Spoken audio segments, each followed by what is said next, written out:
Bonjour, bienvenue dans cette nouvelle capsule vidéo sur la Méditerranée médiévale.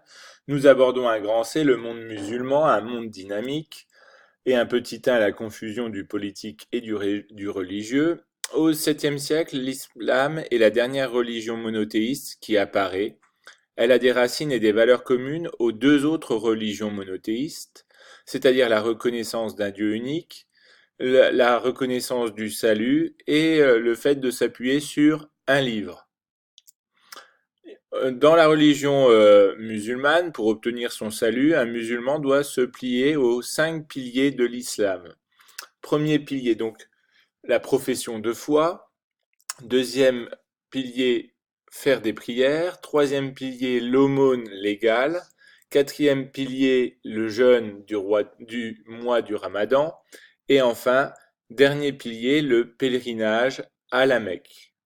Pour se souvenir des 5 piliers, je vous propose 3 PAJ: profession, prière, pèlerinage, aumône et jeûne. L'islam est né à l'ouest de l'Arabie. L'archange Gabriel est apparu à Mohammed en 610 ou en 613 et lui a ordonné de rapporter la parole de Dieu, Allah, et de prêcher la soumission à Allah, Islam. En théorie, dans l'islam, le pouvoir suprême revient au calife. C'est le successeur de Mohammed et le chef de la communauté musulmane. Il détient le pouvoir politique et religieux, c'est donc une théocratie, mais ce titre est convoité par différentes dynasties, c'est-à-dire familles. Notamment, on peut retenir les familles fatimides et almohades. L'existence de plusieurs califats s'explique par différentes causes, notamment le fait que le monde musulman est divisé en deux.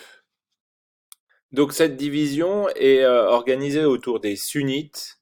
Les sunnites considèrent que, par tradition, Mohammed aurait confié son autorité à son entourage amical, ceux qui le suivaient, ses amis. Et il y a les chiites minoritaires qui affirment que le pouvoir des califes doit revenir aux descendants du prophète, à sa famille. Mais il y a aussi des divisions ethniques liées à l'extension même du monde musulman, entre les Arabes et les peuples non arabes, comme les Turcs et les Perses. Le monde musulman, petit 2, est un réceptacle culturel. La civilisation musulmane se trouve elle aussi influencée par l'héritage perse, latino-grec et indien.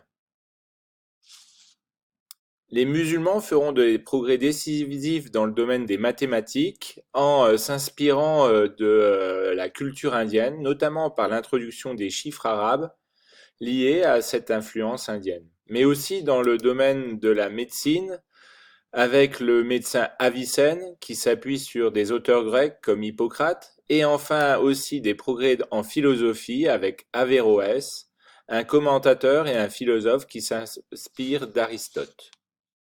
Petit 3, un monde urbanisé et commerçant. Les villes musulmanes s'organisent autour d'une mosquée qui s'organise autour d'un plan carré reconnaissable à ses minarets, mais aussi avec l'existence d'un souk. C'est un espace à la fois d'artisanat, mais aussi un espace commercial, une sorte de marché couvert. On pourra se poser comme question quelles sont les caractéristiques de la civilisation musulmane, tant au niveau politique, religieux et sociétal.